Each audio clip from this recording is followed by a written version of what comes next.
ఉన్న బంగారాన్ని విడిపించి ఆ రోజు ఆన్లైన్ రేటుకే మేము కొంటాం. Sharma gold company.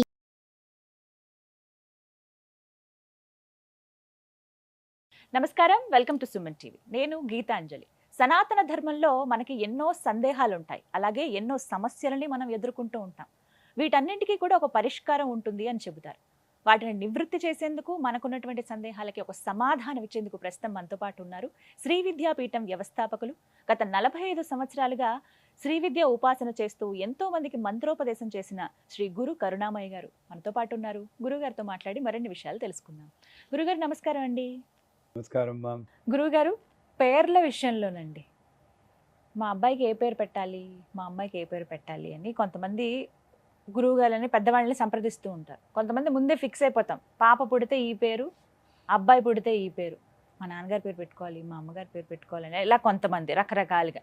కానీ ఈ రోజుల్లో పేర్ల విషయంలో చాలా సందిగ్ధత ఏర్పడింది. ఈ పేరు పెట్టచ్చా పెట్టకూడదా? పేర్ల ప్రభావం ఖచ్చితంగా ఆ పాప బాబు ఎవరైతే ఉన్నారో వాళ్ళ జీవితం మీద పడుతుంది అంటారు. ఇది ఎంతవరకు నిజం? ఎలాంటి పేర్లు పిల్లలకి పెట్టాలి, మీరేం చెప్తారు? ఇంతకుముందు ఒకసారి చెప్పినట్టున్నాను, కానీ మంచి విషయం పదే పదే పునరుద్ఘాటిస్తే మంచిది. కొత్త వాళ్ళు వస్తూ ఉంటారు కాబట్టి. ముఖ్యంగా పూర్వకాలంలో పేర్లు పెట్టారంటే ఒక భగవన్ నామం కలిసి వచ్చేటట్టు చెప్తారు. మా అమ్మాయి పేరు పూర్ణిమ శ్రీ విద్య, పెద్ద అమ్మాయి పేరు యశోద శ్రీలక్ష్మి. అలా పెట్టి దాని ఉద్దేశం ఏమిటంటే ఆ పేర్లతో పిలుస్తూ ఉంటే భగవన్ నామస్మరణ అవుతుంది. రేపొద్దున కర్మగారి ఏదైనా టైపింగ్ ప్రాణం వదులుతున్నా శ్రీలక్ష్మి అని పిలిచి వదిలేశారనుకోండి, ప్రాణ ప్రయాణ సమయే నారాయణ శబ్దమాన మాత్రైన పునర్జన్మ నశ్యతి అన్నట్టు అక్కడ మనకి నామస్మరణ అది ఇది. లేదా పెద్దవాళ్ళ పేర్లు వచ్చేటట్టు పెట్టుకుంటారు. ఆ రకంగా నాన్నగారిని తలుచుకుంటున్నాను నేను. ఇప్పుడు ఆ దేశకాల పరిస్థితులు వంటి ధర్మం మారుతుంది. ఆ రోజులు ఆ రోజులే, ఈ రోజులు ఈ రోజులే. అర్థమైందా? ఇప్పుడు ముఖ్యంగా గమనించాలంటే నక్షత్రానికి అక్షరాలకి సంబంధం ఉంది అని. నాది అశ్విని నక్షత్రం, చూచే లోల అన్న పేరుతో రాదు. నాకు చొక్కారావు క్షేమారావు అని పెట్టుండాల్సింది మా అమ్మగారు. నా అదృష్టం అది పెట్టలేదు. నా పేరు వెంకట సూర్య సుబ్బారావు కొంపెల్ల, మా ఇంటి పేరు. ఎక్కడా చూచేలోలా రాలేదు కదండి. బ్రహ్మాండమైన లైఫ్ వచ్చిందా. 70 ఏళ్ళు వచ్చాయి ఇప్పటికి.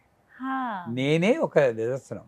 అంచేత నాకు ఇవన్నీ చూస్తూ ఉంటే పేరుకి నక్షత్రానికి సంబంధం లేదు. నాకు ఒక జ్యోతిష్కుడు చెప్పారు ఎప్పుడో నెడదవల్లో, పేర్లు అనవసరం, గురువుగారు ఇదంతా కూడా రివర్స్ టెక్నాలజీకి పనిచొస్తుందండి.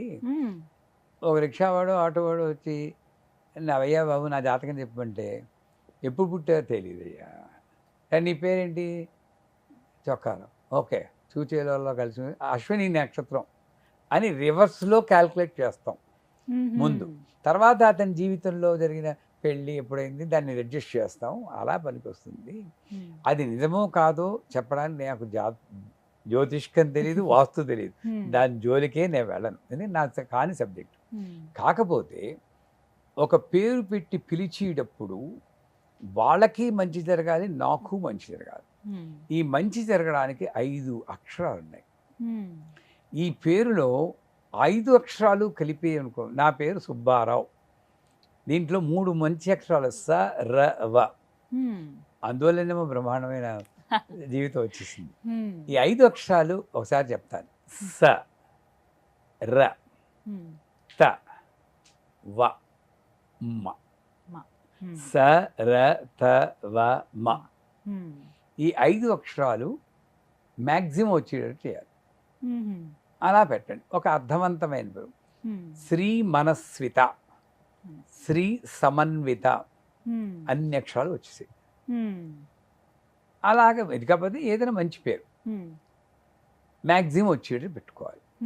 ఈ రోజుల్లో కుర్రకారు వాళ్ళు కష్టమైన పేరు పెడితే నేను ఇంకా కష్టమైన పేరు పెడితే ఇంటర్నెట్లోకి వెళ్ళిపోయి నోరు తిరగని పేర్లన్నీ పెట్టుకుని ఈ అక్షరాల గురించి పట్టించుకోవట్లేదు.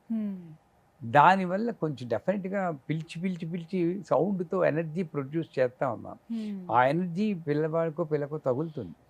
సో మనం పెట్టి పేర్లు ఇప్పుడు క్షమించాలి ఎవరికైనా ఆ పేరు ఉంటే నన్ను నిషా అని పేరు పెట్టాను వాళ్ళు. నిషా అంటే చీకటి. నిషా అందరావు అని పిలుస్తుంది అనుకోండి శుక్రవారం. లక్ష్మీదేవి ఎక్కడి నుండి వస్తుంది? అంటే నేను పెట్టి పేరులోనే నాకు వాళ్ళకి కూడా ఉంటుంది అనేది గుర్తుంచుకోవాలి.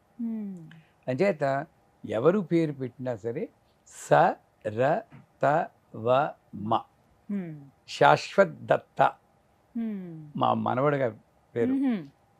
అందులో ఇంచుమించులో అన్ని వచ్చే కొన్ని అక్షరాలు లేకపోయినా పర్వాలేదు. సో అలాగా మనం ఒక 4-5 పేర్లు ఊహించుకుని మాకు చెప్పిన మీకు చెప్పిన మీరైనా సెలెక్ట్ చేయొచ్చు ఏది బాగుంది అని. కొంతమంది ఏంటి నాకు కళలో పాము కనబడింది నాగపాము రావాలి, సాయి కనబడాలి సాయి కావాలి, ఈ మూలను నా మూల వరకు పెట్టేస్తారు. వీర వెంకట సత్యనాగి ఆంజనేయ అది పెట్టేసి దిన్న పెట్టిపోయి చివరికి పిలిచి చిన్ను బన్ను అని పిలుస్తారు. ఏం ఉపయోగం ఉంది? చాలా వరకు ఆ ముద్దు పేర్లతోనే పిలుస్తారండి. ఎందుకు పెట్టావు పేరు నువ్వు? వాళ్ళకి మంచి తిరగాలనే కదా. ఈ మూలను నా మూలకు పెట్టావు అంటే ఇక్కడ పెడితే ఆయన సాటిస్ఫై. దీన్ని మనం దాటాలి. భక్తిగా మంచి అర్థవంతమైన పేరు పెట్టుకుంటే ఆ పేరులో ఉన్న శబ్ద సముదాయంలో ఉన్న శక్తి వల్ల పిలిచి మనకి పిలిపింపడి వాళ్ళకి తప్పనిసరిగా మంచి జరుగుతుంది. అందులో సందేహం లేదు. ఖచ్చితంగా పేరుతో పిలవాలి, పెట్టిన పేరుతోటి పిలవాలి. ఇంచుమించులో అసలు పేరేంటి ముద్దు పేరేంటి ఇలా అడగాల్సిన అవసరం లేకుండా మీరు ఇప్పుడు శ్రీ మనస్విత పెట్టారనుకోండి, ముద్దు పేరుతో శ్రీమా అని పిలుచుకోండి. శ్రీ అంటే లక్ష్మి, మా అంటే అమ్మ, లక్ష్మీదేవి తల్లి, లలిత పరమేశ్వరి. ఆ రకంగా కూడా నాకు మంచి పేరే వచ్చింది షార్ట్ కట్లో పెట్టినా కూడా. అలాగ చేయాలి కానీ రకరకాల పేర్లు ఉన్నాయి వేరే ముద్దు పేర్లతోటి ఎంతవరకు. కొంతమంది విశేషంగా వెతికి మరి లలిత సహస్రనామంలో ఉన్నటువంటి పేర్లు, లక్ష్మీ అష్టోత్తరంలో ఉన్న పేర్లు వెతికి మరీ పెట్టుకుంటున్నారండి. అలా మంచిది. అలా పెట్టుకోండి. పెట్టుకున్నప్పుడు అమ్మవారి పేరు కానీ పెట్టుకున్నప్పుడు మన బాధ్యత కూడా ఉంది. ఏ లక్ష్మి నీకు బుద్ధి ఉందా లేదా అంటే అక్కడ నన్ను తిరుగుతున్నావా అనుకుంటుంది. సో నేను లక్ష్మీదేవి పెద్ద పేర్లు పెట్టినప్పుడు ఆ పేరు పిలుస్తున్నప్పుడు నన్ను నేను కంట్రోల్ చేసుకోవాల్సింది. ఈ బాధ్యత నా మీద కూడా ఉంది. అంచేత ఇవన్నీ ఆలోచించి సక్రమంగా ఇంచుమించులో మనం మంచి పేరు ఈ అక్షరాలతో పెట్టుకుంటే చాలా బాగుంటాయి. వీళ్ళ జీవితాలు బాగుంటాయి, వాళ్ళ జీవితాలు బాగుంటాయి. చక్కటి సలహా అండి. ఎంతో మందికి కన్ఫ్యూజన్ ఉంది. స్టైల్ కని లేకపోతే కొంచెం బాగా కనబడుతుంది కదా, నెక్స్ట్ జనరేషన్ అంతా కూడా ఇప్పటికీ ఆ పాత పేర్లు అంటే ఏం బాగుంటుందని చెప్పి అవొక ముక్క ఇవొక ముక్క విడదీసి కలిపి పెడుతున్నారు. ఇంకొక విషయం అండి, ఇప్పుడు ఆ సందర్భం వచ్చింది కానీ చెప్తున్నా. ఇక్కడ బాగానే ఉంటారు, అమెరికా లాంటి విదేశాలు వెళ్ళినప్పుడు అక్కడి వాళ్ళు పలకలేరు అనుకుని వాళ్ళ పుట్టిన పిల్లల పేర్లు కానీ వాళ్ళ పేర్లు కానీ శ్రీనివాస్ అన్న పేరు ఎంత మంచి పేరు. ఆ అబ్బాయి గారు అక్కడికి నాష్ అని మార్చుకున్నాడు. పలకలేరు, మా చుట్టమే. నాష్ అంటే నాశనం, అది వాడికి పలుకుతాడట. అంటే వాళ్ళెవరో పలుకుతారని నా పేరు మార్చుకోవడం తప్పు కదండి. వాళ్ళు నోరు తిరగని పేర్లు కూడా మనం కష్టపడి చదువుతాం కదా, మన పేర్లు వాళ్ళు చదవాల్సిందే. ఎవళ్ళ కోసం నేను పేరు పెట్టను, నా పిల్ల మంచి కోసం, నా మంచి కోసం నేను పేరు పెడుతున్నాను అన్న భావన నాకున్నప్పుడు తప్పనిసరిగా ఈ 5 అక్షరాల్లో మ్యాక్సిమం వచ్చేటట్టు చూడాలి. ఖచ్చితంగా ఆ అక్షరంలో నా పేరులో మీరు చెప్పిన ఒక అక్షరం ఉంది, సంతోషం. ఇందాక ఫస్ట్ మీరు చెప్పినప్పుడు ఏంటంటే అండి, ఇప్పుడు మీలాంటి వాళ్ళు గీతాంజలి అంది, అయ్యో నా పేరులో తా ఒకటే ఉంది అనుకోవచ్చు. నేనేం చేస్తాను, ఆ వర్గంలో క ఖ గ ఘ ङ అందులో ఈ 5 అక్షరాలు ఒకటి ఉన్నా చ చ జ ఝ న దాంట్లో ఉన్నా పర్వాలేదు, అట్లా వర్గంలో ఉన్నా కూడా పర్వాలేదు అనుకుని తృప్తి పడాలి. అందుకే పేరు పెట్టేటప్పుడు వ్యావహారిక నామం అని రాసి, నక్షత్రనామం, మాసనామం, వ్యావహారిక నామం, ఆ నక్షత్రనామంలో శ్రీ అని యాడ్ చేస్తారు. పొరపాటుని వీళ్ళు ఈ అక్షరాలు లేకుండా పెడితే సకార రకారం సా అన్నది సరస్వతి జ్ఞాన బీజం, రా అన్నది అగ్ని బీజం, చైతన్యం. చైతన్యంతో కూడిన జ్ఞానం రావాలని ఆ రోజుల్లో ఊహించి శ్రీ అని యాడ్ శ్రీ. చేయమన్నారు. ఇప్పుడు ఎవడు పాటించడం లేదు. తక్కువ. ఇంతకు ముందు సో మీ పేర్లలో పేరు బాగా పెడితే ఉండేది. గీతాంజలి శ్రీ అని రాయాలి. మ్మ్. రాసి ఉన్నారు, మీ అమ్మగారిని కనుక్కోండి. అడగాలి. ఆ రాసి ఉంటారు.